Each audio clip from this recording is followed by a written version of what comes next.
બિહારના નવા મુખ્યમંત્રીનું આજે થઈ શકે છે એલાન। અંતિમ કેબિનેટ બાદ નીતિશ કુમાર આપશે રાજીનામું। સાંજે 4 વાગ્યે ધારાસભ્ય દળની બેઠકમાં સીએમની થશે પસંદગી।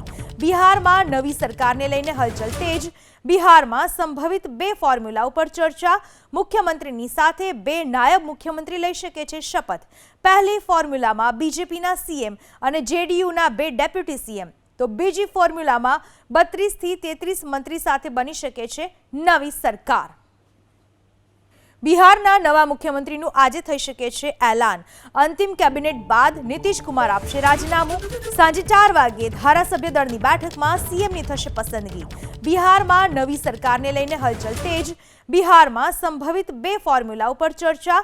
મુખ્યમંત્રીની સાથે 2 નાયબ મુખ્યમંત્રી લઈ શકે છે શપથ।